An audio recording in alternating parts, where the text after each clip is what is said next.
Okay, good afternoon. I'm Scott Veitch, professor here in the law faculty. Welcome back. It's been an exciting day of discussions already, and I suspect it's about to continue. We have three speakers in this panel. Herman Cappelen, who is professor and director of the AI and Humanity Lab in the Department of Philosophy here at Hong Kong U. We have, who everyone knows, Haochen, professor here in the law faculty, of course, and Adam Au, who is a general counsel at Toys R Us Asia. It's a great pleasure to introduce them. They're going to speak for up to 20 minutes, and then we're going to open it for questions and discussion, comments, and so on. So, Herman, over to you. Thank you very much, Scott, and thank you, Haochen, for having me.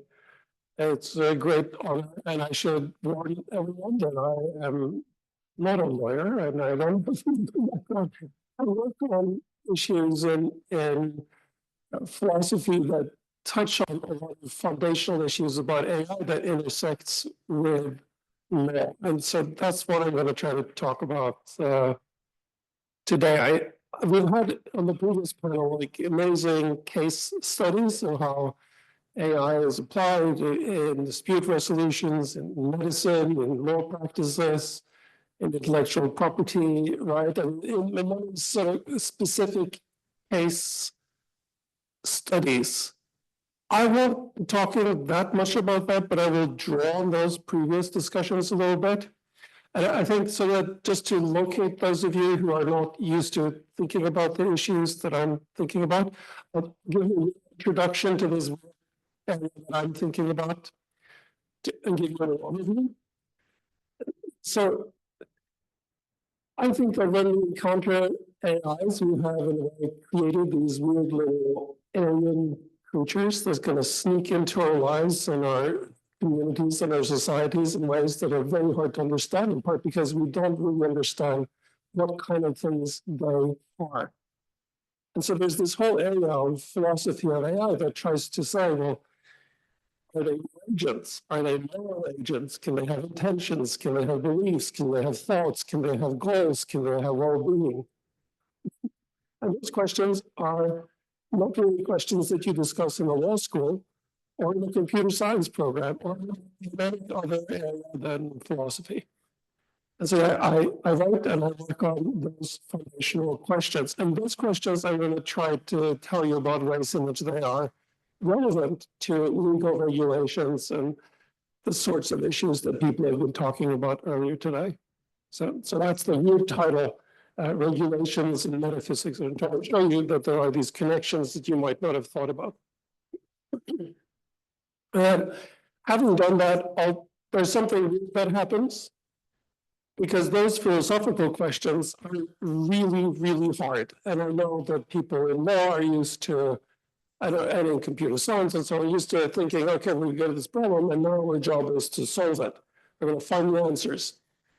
But if you come to us philosophers and try to get the answers to these foundational questions, the sad story from us is we've been working for about 2,000 years trying to understand some of these questions. And there's no consensus, there's no convergence, there's no common view. And I'll try to spell out a little bit what I think the consequences are of that uncertainty. Should that worry us? Is that something that's relevant to thinking about the legal questions? And there are two kinds of things that lawyers tend to say about this. And the law tends to say one thing they tend to do is introduce something they call legal fictions. And so many of you will be familiar with the idea of a legal fiction. I really don't like that idea. I think it's a bad idea. And I'll end up by giving you what I think is a better way to approach these questions. Okay, so to give you a sense of like what on earth is a philosopher doing in a conference of AI regulation and law, let me give you some examples. So my other co-panelists will be talking about explainability and transparency of AI systems. So that's partly, can we understand the reasons for a decision made by an AI system? Can it give an explanation of its reason, even though it's a very complicated black box? And this is the question, well, does it reason? Does it have reasons? What is it to have a reason? And those are very difficult philosophical questions. And in order to determine the level of explainability or transparency we want, you need, it looks like at least, you need an answer to those questions. But now it looks like, well, in order to do regulations, we need to settle these very hard philosophical questions. Just imagine a system in the financial system. You got an AI system, very sophisticated, secret system they have, but it starts doing insider trading or market manipulation. We don't really know what kind of jurisdiction it's in. And now we start thinking, well, can we hold this thing accountable? Can it have intentions? Can an intention-based legal framework even apply in these kind of cases? But now you need to know, well, what is it for an algorithm to have an intention? Is that even a thing? And if it isn't, then how do you make it accountable and how does it cover by written laws, the kinds of laws that we're familiar with? And again, just to go back to my theme here, it looks like what is it to have it for an algorithm to have an intention? That isn't something that we know the answer to yet, because we don't really know much about what it is to have an intention. Same sorts of issues arise when you think about self-driving cars. Can they be held accountable? Do they make decisions in the way that humans make decisions? Do they have autonomy as an agent? And again, the question is, well, what exactly is it to be an autonomous agent? We have a grasp, somewhat of a grasp, maybe not a very good one, but a tentative grasp of what that is for a human, but even in the human case, it's weird. But can we then extend that idea to something that's totally different from us? It's not made from flesh and blood, it's an algorithm. Again, it looks like in order to make these legal decisions, some very, very difficult questions about the nature of agency would have to be decided. Haochen will be talking about creativity and intellectual property right over outputs, so music, literary works, AI-generated art. And one of the core questions there is, can we consider this as an act of creation on par with what creative artists have? Well, what is creativity? What is it to engage in an act that is artistic and creative? These are very core questions in the part of philosophy that's called aesthetics. And it's a very difficult question. Now, do we really need to have an answer in that in order to apply the law in a systematic way? Is there an easy transition from the human case to the non-human case? And again, I think those are typical philosophical questions. And sort of the larger, this can be my last illustration, because I'm going to assume you have some sense of the kinds of cases I'm talking about here. Can we, just as people sometimes do, and some jurisdictions do with corporation, they attribute a certain kind of personhood to it? Can we think of LLMs as having a limited legal personhood, the liability, contractual engagements, and what kind of abilities would an LLM need to have in order to have that? So here, in short, are the sorts of things I want to draw your attention to. You might think these are interesting questions when you think about AI regulations, all of the ones here. Can an LLM have intentions? And if so, you need to know what intentional agency is. Can it have moral responsibility? Well, then you need to know what it is to be a moral agent and a moral patient. Can it have reasons? What is it to have it to reason at all? Can they have goals? We need to know what it is to have a goal and the ability to pursue that goal. Can it be creative? We need to know what creativity is and what originality is. Can LLMs even understand this as a topic I have written a whole book about? But that means you need to understand what understanding is, which is one of the big topics in 20th century philosophy. Can LLMs deceive us? Well, then you need to know what deception is and how you go from the human case to the non-human case in all those cases. I think this is an instance of that there's just a lot of overlap between foundational issues in law and issues in philosophy. When I was at Oxford, I used to work with the chair of philosophy there, Timothy Endicott. His dissertation was on vagueness in the law. And he wrote his dissertation with Tim Williamson, who's an expert in philosophy of language. And then the thought is, if you want to understand the role of vagueness in the law, you need to understand what vagueness is. That's a very difficult philosophical question. In this, my first book on the philosophy of AI is about the foundations of meaning, what we call meta-semantics, and that can be applied to LLMs, and that can help us understand that LLMs can really speak our language, communicate with us in a way that other humans do. But there's just very much overlap between foundational issues in law and issues in philosophy. Okay, so those are all my illustrations of the overlap areas. And you might think, well, okay, what do we do with that? I want to draw your attention to one thing, which is that we philosophers don't agree on the answers to any of these questions. So I gave you a whole bunch of questions there. There's a great philosophical resource that you should make use of. It's called the Stanford Encyclopedia of Philosophy, and it's like written by really great people. Or super long. Go and try to look up what philosophers think it is to have a reason, or what it is to reason, or what it is to have moral responsibility, or what it is to have an intention. And you'll find in each of those cases, 15, 20 views, all have very good arguments in their favor, but also very good arguments against them. And you'll just indisputably find that over the last 2 millennia, there's no consensus on the answers to those questions. So I have my own view, and then there's actually a whole part of philosophy called metaphilosophy, which is about, in part, why is there so much disagreement in philosophy? And some people, and I'm one of them, think that that's just an inherent, essential part of philosophical inquiry, that we're not going to find convergence or consensus. Okay, so now why is that a problem? There's a kind of euphoria at the foundation of law, because these questions looks like questions you need to answer in order to apply the law properly, but you don't have the answers to them, because the only way you would get those answers is to talk to philosophers, and we don't agree. And that seems really problematic, because the law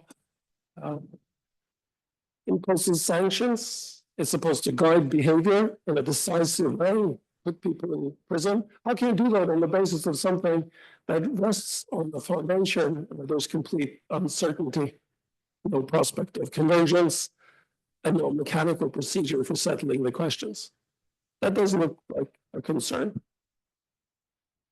I don't have an answer to this at all, but I'll talk briefly through two solutions that people sometimes introduce. The first one I really don't like. The second one is a big research project that's very difficult, but I think is the right direction to go in. So one direction that I think is familiar throughout the history of jurisprudence is the appeal to legal fictions. You can think of legal fictions as assertions accepted by courts as true, despite being known to be false, used specifically to achieve justice or circumvent procedural obstacles. There's a recent book that was just written. I was just description of the phenomenon. Legal fictions are falsehoods that the law knowingly relies on. It's the most bizarre feature of our legal system. We know something is false and we still assume it.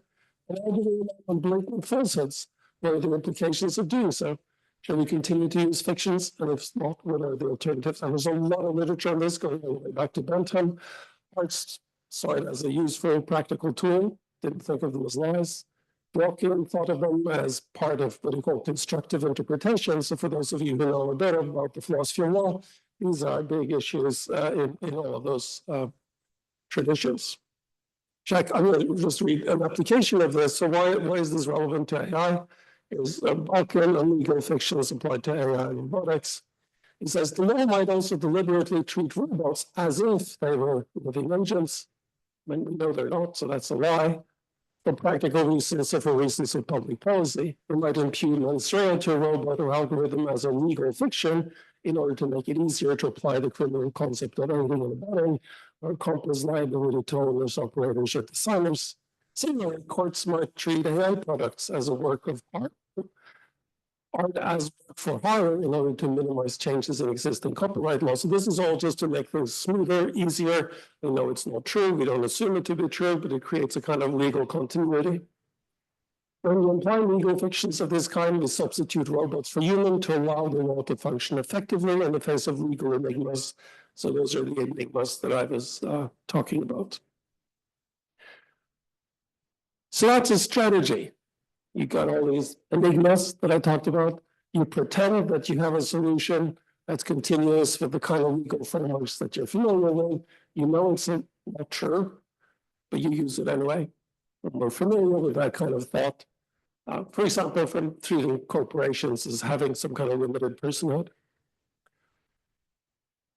Okay, so now is a very, very short slide of why I'm going to reject a big part of legal practice. So you can all tell me why you disagree with this slide. I really don't think this is a good way to think about the foundations of law. Like, we're supposed to put sanctions on people, maybe fines, restrict their behaviors. And we need to do that using arguments that are good arguments. Good arguments are valid. They have true premises that lead to a conclusion. But if we know that one of the premises are false, that would be completely, totally unacceptable. So I am very much on the Bentham side of this. I think legal fictions are a kind of poison in the law, and that isn't what we should try to do in the case of AI. I think it's a shortcut that is cheating and is intellectually irresponsible. If you have an argument, you should be able to at least reinterpret it into a really good and valid and true argument. Okay, so what do we have to do? What is the alternative? So, one alternative is, we got to just give incredibly much money to all the philosophers, and they have to work much harder, and when they've solved all the questions, they're going to come back to the law and the politicians, and they're going to help us. That's not going to happen. So that's not really an alternative. So I like a thing that's a bit different from what I've been talking about. I have 2 more slides now to go. I'll tell you what I think the right way to do this is. I think one of the problems is that we are thinking too conservatively in the conceptual frameworks that we're using. We talk about creativity, intentions, responsibility, agency, personhood. Notice that one of the things we're doing is use terminology that we're familiar with because it creates a continuity of a previous legal practice. And that's what motivates this talk of legal fictions, because you get a kind of smooth functioning, you can just pretend that's what we talked about before. I think maybe we just don't do that. And I'm very interested in this topic because I write on something called conceptual engineering. Conceptual engineering is this topic of how you create new concepts that are useful for certain purposes. And there's a big part of philosophy that's all about the creation and revision of concepts. So one thing we could do here, and so this is my suggestion for how we should proceed in light of AI, try to get rid of these old terms. Don't try to answer the question of whether it's really creativity or intentional responsibility. And replace all of that with new types of terminology. Okay, so now the big question is, okay, what is all that new terminology? If we're not talking about any of those familiar things, what are we talking about? It isn't that hard, I think. And we can just talk about things that are generated by an LLM in collaboration with a human. I mean, and we don't say that, we just ignore the question of whether it is creative, or we don't connect it to the previous conceptual framework. So I can give more examples of that. I think in general, we have a sort of low-level, non-intentional, computational description. I ultimately think that's not a great way to do it, but it is a way to do it that I think we're really familiar with, and that wouldn't be all that hard to replace with the terminology we already have, and it would avoid many of the problems that we've been talking about. It wouldn't require that you solve the problems that I think are hard to solve. Another thing is to just introduce new words. I think that happens far too little. So now if an AI system can act, don't talk like that. You can introduce new words. It does something. Let's call it splacked. And then we give lots of definitions of what it is to splacked, stipulative definitions. And that's going to be very hard to do, but that's something we can do. So we actually need a whole new terminology, not familiar to us, but that needs to be created as we're encountering these new systems. I think that would be a very interesting project to engage in, and it's more honest, I think, than what's happening when you appeal to legal fictions. Okay, last slide. So I've been saying that one way to avoid this kind of euphoria that I described at the foundation of law, that is always very, very hard questions in philosophy, how you can avoid doing it is just, well, don't pretend that it is the same thing as in the past.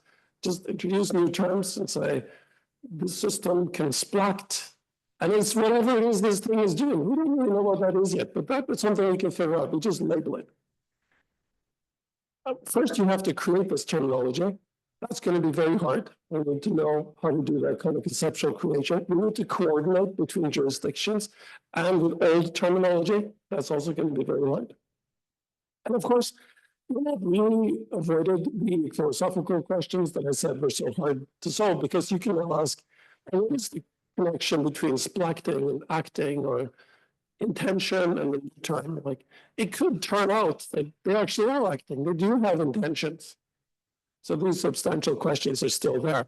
So it's not a complete solution, but I think it's the right kind of direction to go in, rather than to get immersed in these foundational philosophical questions. And that's all I had. Thank you.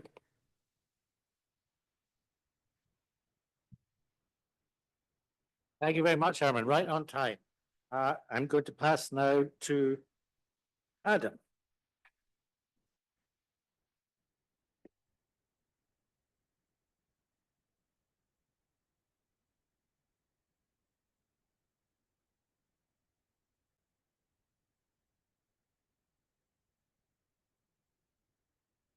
So good afternoon, everyone. So before we dive into the complexities of AI transparency and accountability, let me start off with a little story. When Professor Sun moved me to the last session of today, he assured me that there's nothing for me to prepare. He just said, just critique what I and Herman have to say. And I thought, you're kidding me, right? Let me get this straight.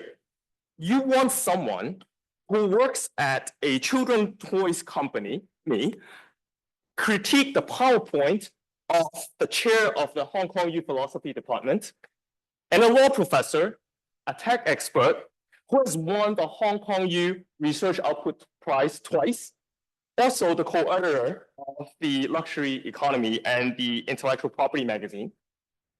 I mean, really? That's like asking someone who built Lego to critique an architectural blueprint. But I guess you're stuck with me for the rest of the afternoon. So I've decided to take matters in my own hands and, slot myself right in the middle in the author presentation. And in the spirit of full transparency, very fitting for today's topic, I'll admit that part of my motivation is fear. After the presentation, I would have nothing left for me to say. So I'm seizing the moment, and I think that there's a lot for us to learn and discuss about this topic. I think there's real value in approaching these topics from a very different perspectives. And let's dive right in, because toys with design, AI is all about balancing creativity, functionality, and the occasional existential crisis when they don't quite fit together. So let's start. So let me start off with a quote. In the age of artificial intelligence, accountability dissolves into a void, too intricate to fault the creator, too autonomous to fault the machine. Without transparency, we're left to grapple with errors that belong to no one in a system understood by no one. Does this sound familiar? Well, it shouldn't, because this is completely fabricated. And that's the interesting thing, because who is Ellie Sattler? Let me introduce to you Dr. Sattler. This image you see before is generated by DALL-E, an AI system capable of creating realistic image from text descriptions. We've all seen something similar to this in recent years, especially in the recent months. Now, this is the true Dr. Sattler. Does she look familiar to you? If you're thinking of Jurassic Park, you're right. It's from Jurassic Park. The character I just introduced is actually based on the character from the famous film series. There's no such thing, by the way, as the Institute of Synthetic Cognition either. Well, the reason why I'm presenting this as an example is to illustrate a critical point about AI. It has the power to blur the lines between reality and fiction. While the previous slide was obviously computer generated, I think many of us have experienced firsthand that there's seemingly truthful information that AI could turn out to be actually false. Which brings us to the very crucial question. How do we, as human beings, discern truth from fiction in an age where AI can generate incredibly convincing content? This challenge, in my opinion, is at the heart of our discussion about AI and accountability. As we progress through this presentation, try to explore, we might not all have all the answers about the implications of this blurred reality and discuss potentially the strategies to navigate this complex landscape. I think Herman also alluded to a little bit about the black box problem, especially when we look at it in the context of transparency and accountability. Black box system relies on very intricate mathematical models, such as neural networks, that oftentimes contain millions and billions of parameters. And these parameters, they interact in ways that it becomes extraordinarily difficult to trace or to explain. For example, in a neural network trained to recognize faces, the system might process pixels and patterns in a way that are completely unintuitive to human beings. While the final result might be accurate, the exact steps or logics used to arrive to these decisions are oftentimes nearly impossible to break down or fully comprehend. But secondly, there is a lack of interpretability. Even though these systems can generate accurate results, the understanding the why and the how they reach those results is often very challenging. For example, an AI system that used to predict a certain disease based on a patient's medical scan, they might flag that disease with very high accuracy. But it might not be as good as to explain the precise features or patterns in a scan that could lead to that particular conclusion. This lack of sort of explainability and interpretability can make it very difficult for users, especially for non-technical ones like ourselves, to trust or to fully rely on the system's decisions. And finally, but not the last concerns that we have, is the input to output focus. So oftentimes for these sort of black box systems, we see it as almost like a little bit of a mystery box because the users can only interact with the input and output. You give the system some data, it processes it, and it gives you an answer. But what happens in the middle, how the system processes data and makes its decision remains hidden and too complex to understand. So why do we care? I mean, the reason why we're sitting all here on a cold Monday afternoon is because we care. We care because it matters to all of us. The lack of accountability. One major concern with black box system is that it is very difficult. I think Professor also alluded to that in his previous presentation. It's very difficult to assign responsibility when something goes wrong. Imagine an AI system making a wrong medical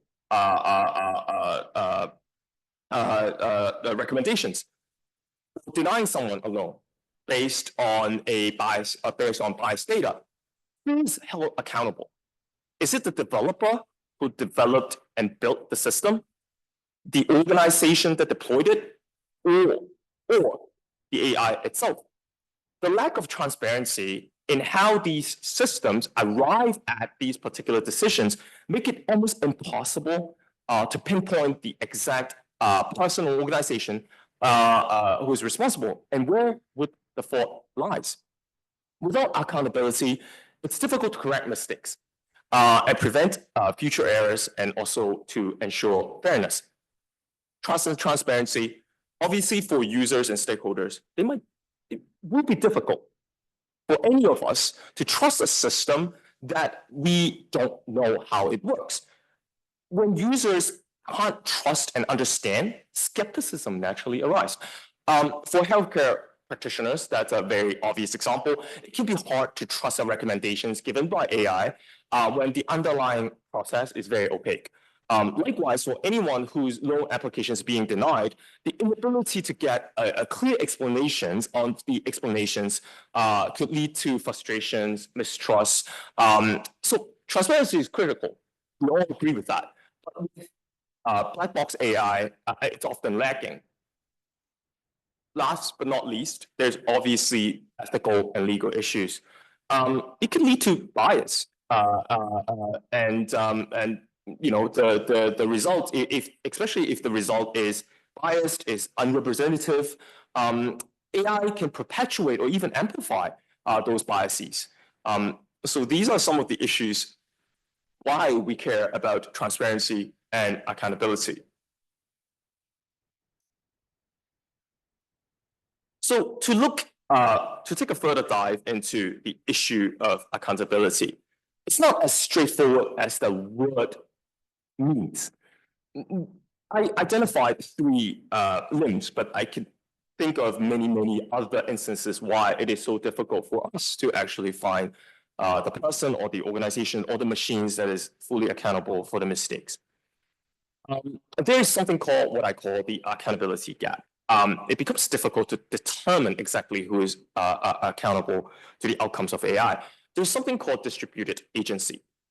Responsibility is spread across humans, spread across machines, spread across organizations. Especially for AI that operates autonomously, sometimes outside of human control, then who should be held accountable for the results? Secondly is opacity. Like I said, AI decisions are very much opaque, either because the algorithms themselves are too complex to interpret, or because they rely on such proprietary systems and biased data. Even when the technical details are being disclosed, that complexity can make it nearly impossible for end users and regulators to fully understand how decisions are being made. There's also the moral and regulatory disagreement. Normative standards such as fairness, equity, and liberty are often very unclear and contested. Different stakeholders might have different ideas what these principles mean in practice. And additionally, competing regulatory frameworks across regions, across industries, could create further confusions for industry players, leaving AI systems accountable in one context and might not be accountable in another. So together, these factors make it very difficult to establish that clear accountability chain in AI systems, highlighting the need for a more robust, probably unified framework, but to close this gap. About transparency, again, you know, just looking at this word alone, it might seem very straightforward, but if we break it down, transparency can mean multiple things. One, it can mean algorithmic transparency, which, as the phrase suggests, it just explains how the systems work, how it makes decisions, how it processes inputs, how it processes and arrive at the particular outcome. While this is very straightforward, it is essential for accountability, the challenge is making these explanations very meaningful to everyone. Technical explanations, like I said, might work for experts. It might be it must also be simplified and non-technical and accessible for non-experts, such as policymakers, end users, or individuals like ourselves. You know, just to give you an example, patients sometimes are very happy that particular new drugs can be demonstrated to have good standard of safety and efficacy, even if the medical professionals themselves might not necessarily understand very well how they work. The question that I have is, do we expect higher standards for AI than that of other examples of technology? If so, are we right to have such unrealistic expectations? Next, about interaction transparency, which ensures that the users understand that they're interacting with AI systems. This is especially important in practical applications such as chatbots, recommendation systems, and decision aids, however. But the challenge in making these sort of interactions clear and concise and friendly so that users feel confident and informed about how the system works and what role they play might be incredibly challenging. And last but not least, about social transparency. It addresses AI's societal impact, such as ethics, bias, and privacy. This form of transparency is crucial in evaluating AI's influence on society, such as whether it perpetuates inequality, violates privacy norms. Again, the challenge is always a balance. How do you balance transparency with ethical concerns? For example, disclosing too much information might violate privacy, while too little could obscure accountability or bias. So there are multiple ways of approaching to explanation. I'm not going to go into all of this, but there are different types of explanations that could be done to alleviate the situation, but none of them are particularly perfect. And I do want to double click on one issue about transparency. So we always talk about, it's great, it's good as an aim that we should all strive for about having a transparent AI system. But I would like to point out that transparency sometimes could distract from all other ethical concerns. Transparency alone could overshadow these concerns, such as bias, fairness, and societal harms of AI systems. For example, even if AI is fully transparent, it might perpetuate the type of biases or cause harm in a ways that transparency alone cannot address. Transparency is just a tool. It's not an end in itself. It cannot solve all ethical issues on its own. The other limitations that I see is the reasonable limits. Like I mentioned, holding AI higher standards to a higher standards of explanations than we expect than humans, I think it's completely impractical. For some AI decisions, like recommendations made by complex neural networks, it might not be fully explainable, just as many human decisions are influenced by subconscious biases and incomplete reasoning. Expecting perfect explanations from AI can set an unrealistic bar that distracts from meaningful accountability. And transparency goals vary. It varies based on the users, like I mentioned. It varies based on the experts, the audience, and based on societal standards. While transparency is crucial, like we all agree, we must ensure that it does not distract from the broader ethical concerns, and it's tailored to meet the needs of different stakeholders. So some other trade-offs. So for transparency, it could lead to gaming the system. Too much information about AI decision-making processes is closed. It could open doors to potential exploitations. For example, if a credit scoring system algorithm is being fully transparent about how it evaluate applicants, individuals, organizations, might lead to manipulations about how the data could game the systems. This could lead to unfair advantages, undermining the system's integrity or even compromise its overall effectiveness. Privacy risk, we talked about, it could risk exposing sensitive data, especially sensitive personal health data. Striking a right balance between transparency and privacy is crucial, especially in industry where confidentiality is paramount. Efficiency cost, I think that is self-explanatory. Excessive focus on transparency could slow down decision-making process and reduce efficiency. Let's not forget, AI systems are designed to process massive amounts of data and make complex decisions quickly. But efforts to make every single step explainable could potentially bog down this system. For example, a fully transparent AI system in emergency situations such as a disaster response may delay critical decisions being made while explaining its reasoning, potentially costing lives. So to end my presentation with just a very simple examples, for using machine learning in image recognition for medical recommendations, we all agree it has the benefits of providing better results. It can potentially detect patterns that are invisible to human beings. But these brings us a lot of potential challenges, right? There are errors that machine learning would make that no other humans would make.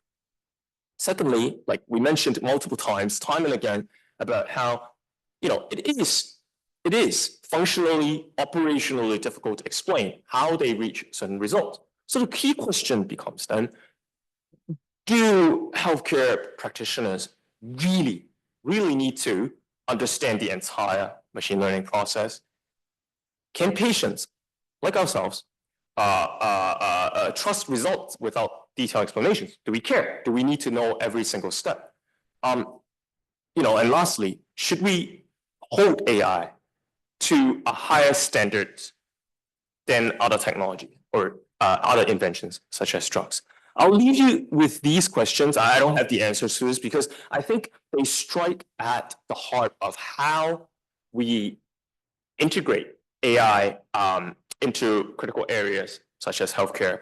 As we continue to rely more on various AI-driven tools, finding the answers to these questions will help shape the industry, the future, not just for medicine, but in other places as well, and also the trust we place in these systems. And that's all I have for today. Thank you.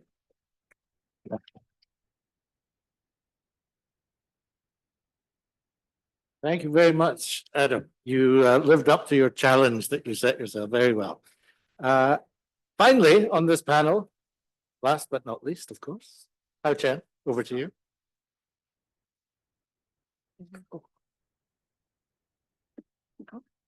This is the last. Thank you, Adam. You have actually critiqued my talk even without hearing my talk.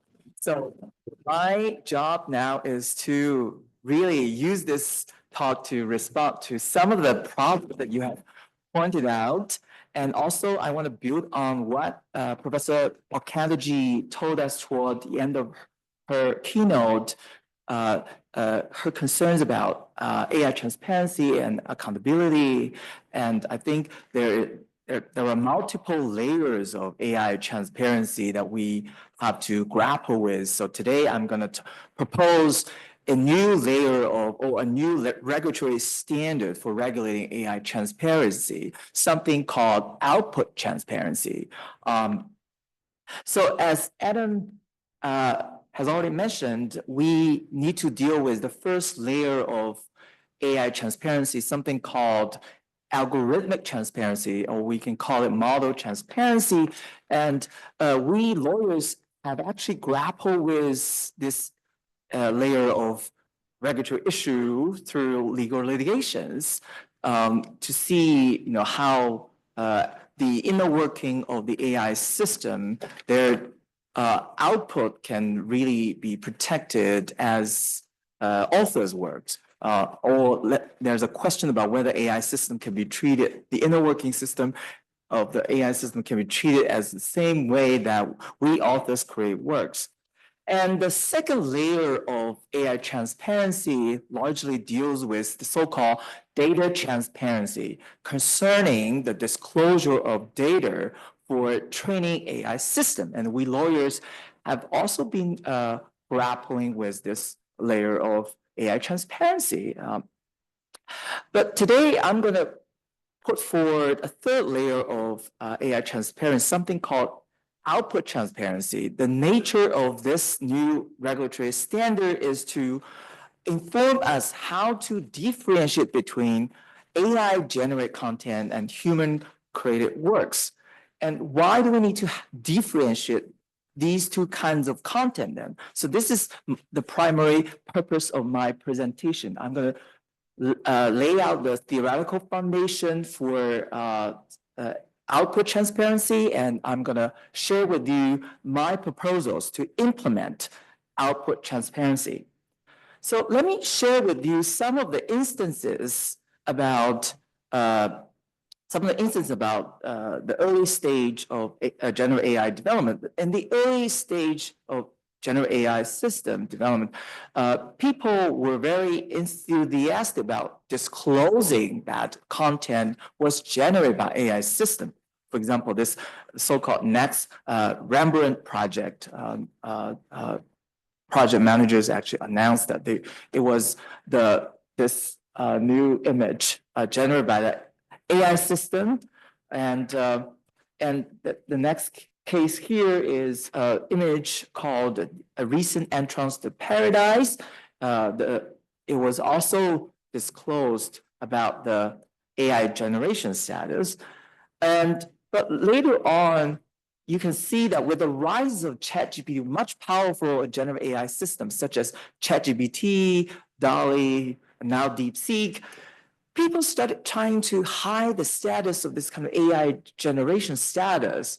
So first of all, I think this kind of a concealment of AI involvement in content production will raise ethical concerns about content authenticity and academic integrity. And we have examples about, for example, article addressing the issue of potential risks of using ChatGPT to write academic papers, but actually that article published in a prestigious journal was actually generated by ChatGPT, and the author covered that fact.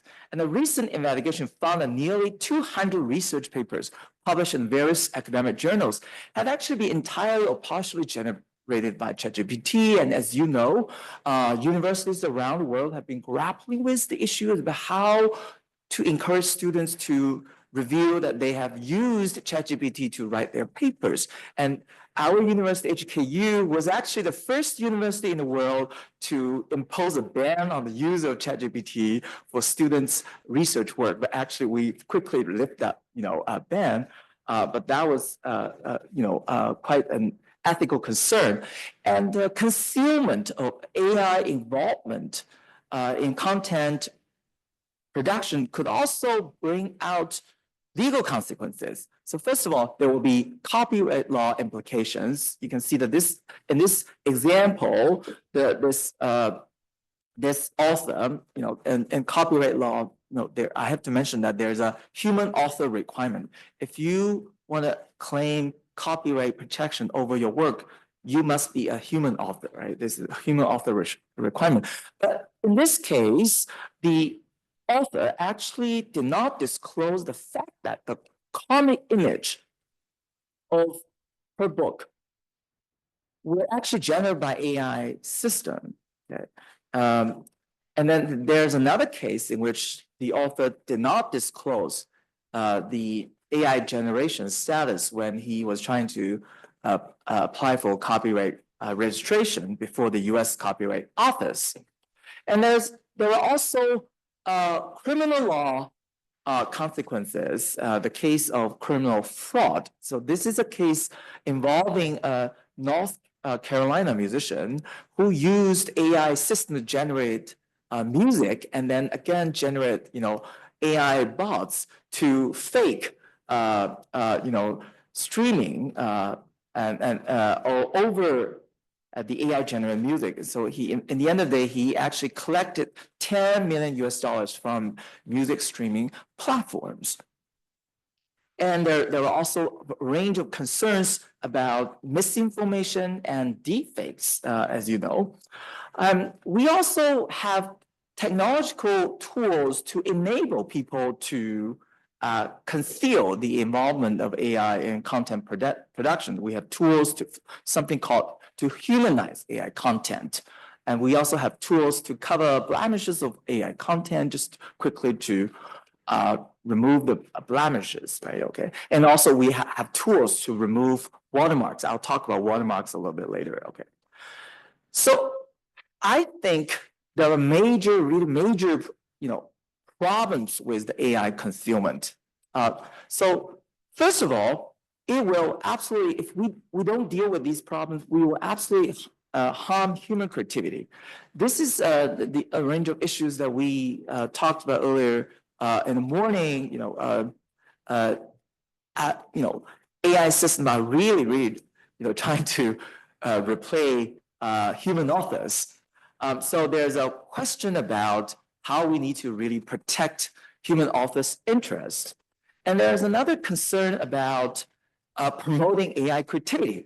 There has been recent discussions about whether synthetic data, AI generated content can really be used to train AI systems well. But a recent publication in Nature found that synthetic data is actually not that good for training AI systems because it will cause so-called model collapse, preventing AI systems to advance more.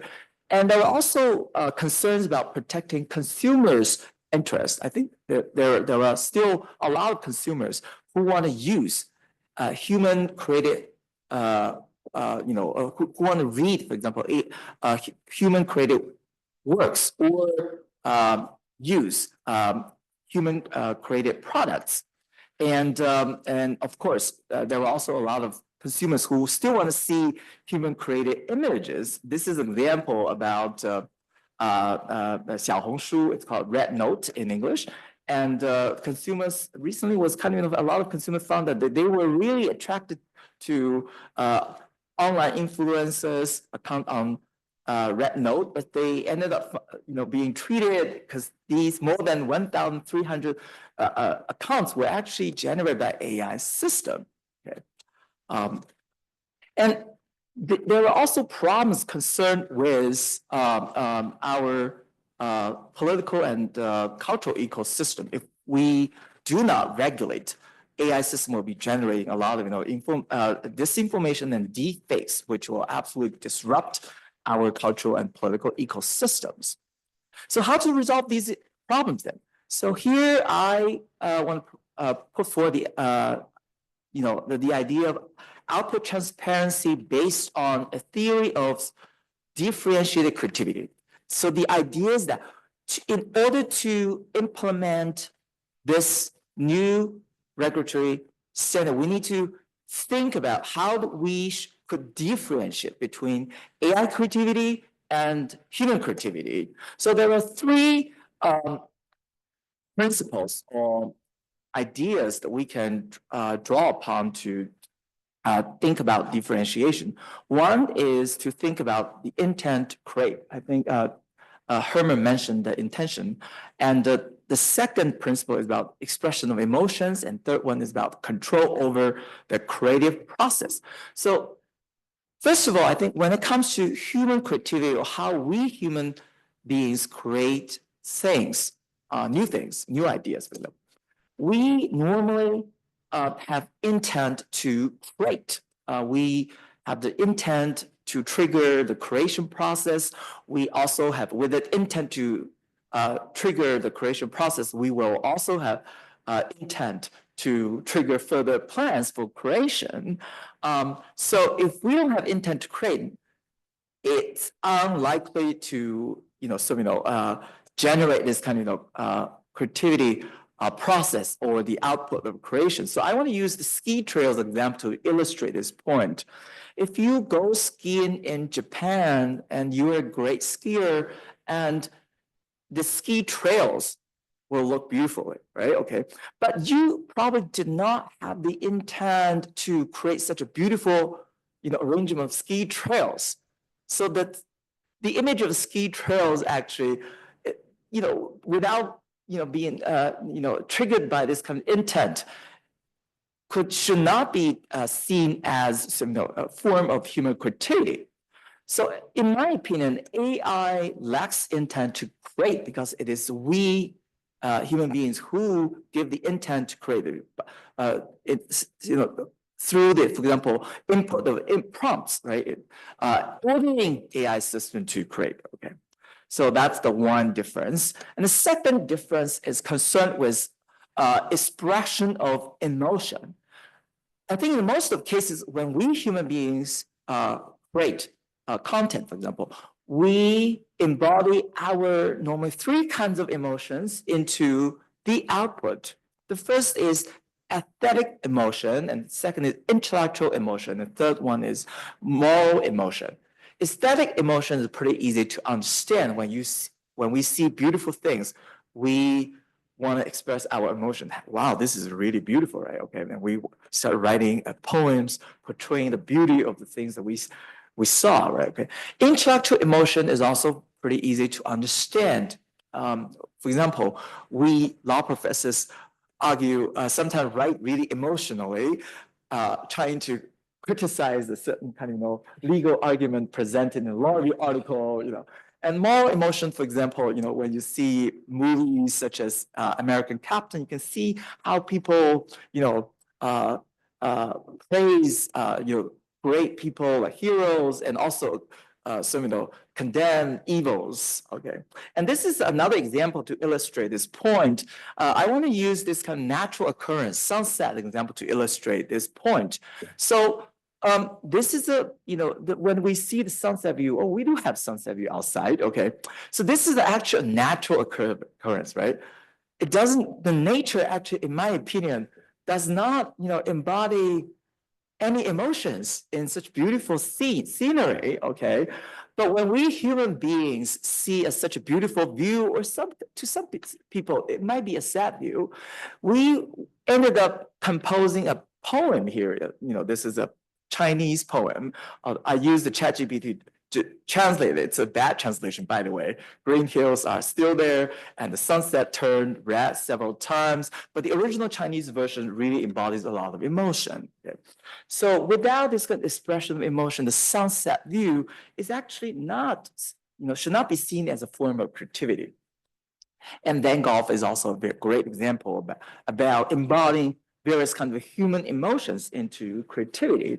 So let me move on to, I need to address the AI system. I think AI system lacks emotions because they are designed and programmed with specific algorithms to perform specific tasks. They are particularly good at certain operations such as information processing and machine and deep learning. They don't really embody, they don't have emotions. And they don't really embody emotions when they generate content. And so there's an ultimate question of where emotions come from. So in my opinion, I think philosophers have addressed these issues. Herman knows. Emotions comes from our biological structure, first of all. And also emotions come from our human experience, life experience, when we deal with people, right?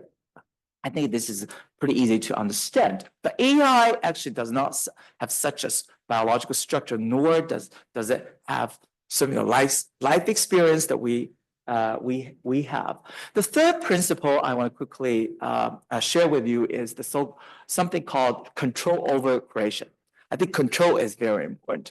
Photography is a very good example to illustrate the point of control, to see the nature of creativity.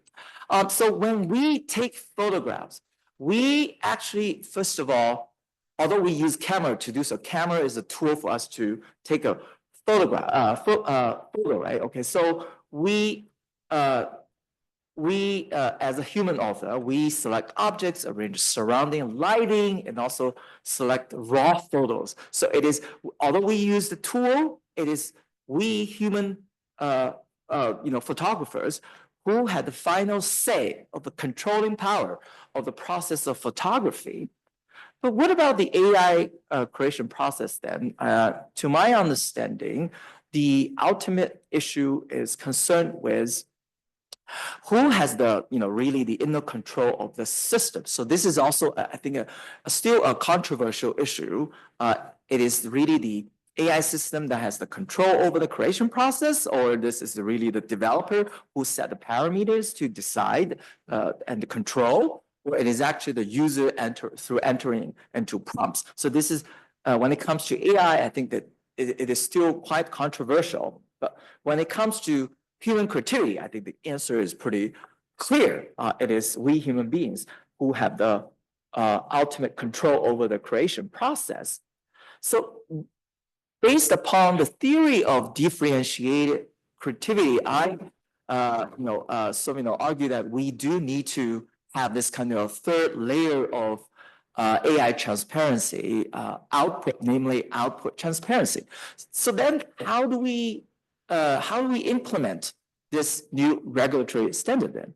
Actually, some regulatory documents have trying to grapple with issue and implement certain kind of legal requirement. So for example, the EU AI Act has a provision dealing with requiring AI companies to attach watermarks.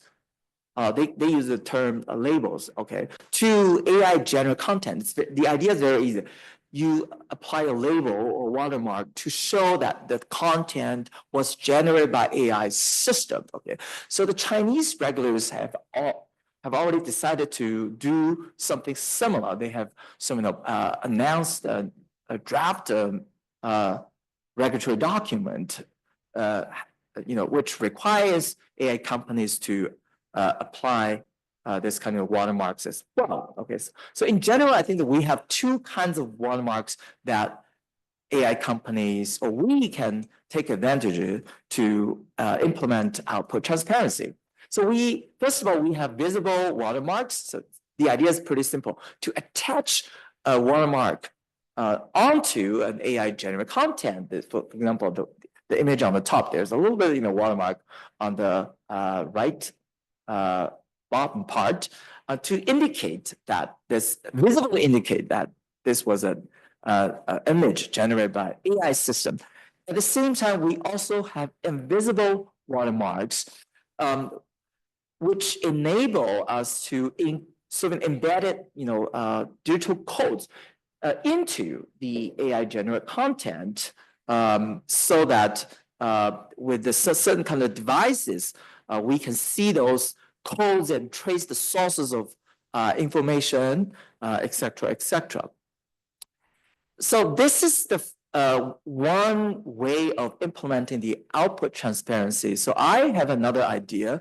I think we can have another way of, on top of the watermarking requirement, we could have another legal requirement or regulatory requirement, trying to promote how we human beings can use AI system as a tool to promote our creativity.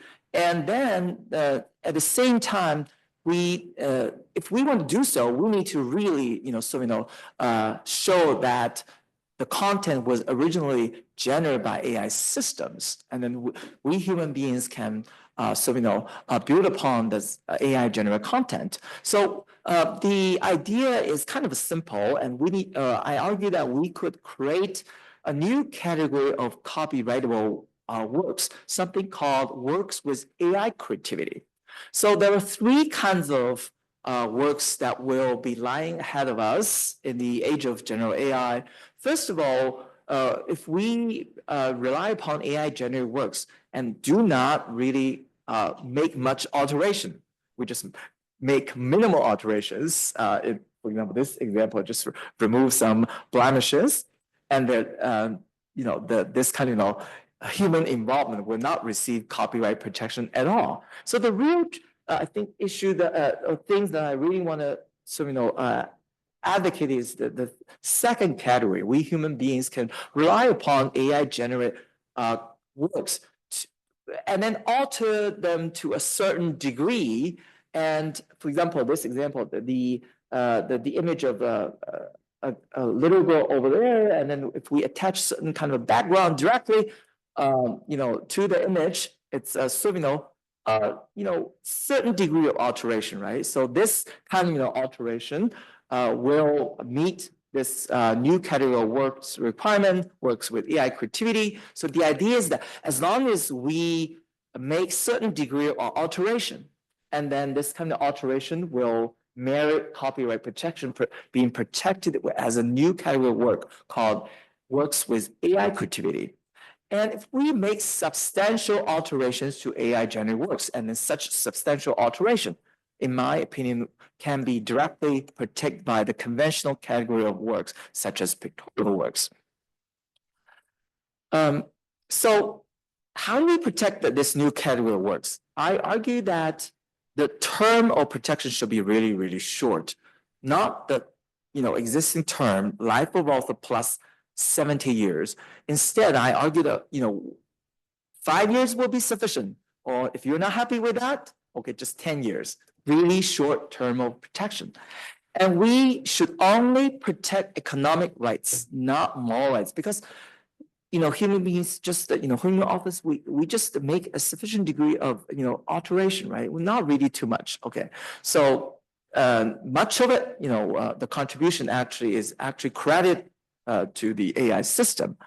And the infringement standard, I argue that we should use the verbatim copying standard, trying to prevent people to make a wholesome reproduction of the work with AI creativity. Okay, so as you know, for the infringement analysis, the conventional standard is substantial similarity, but I think for the new category works, we could just prevent this kind of verbatim copying.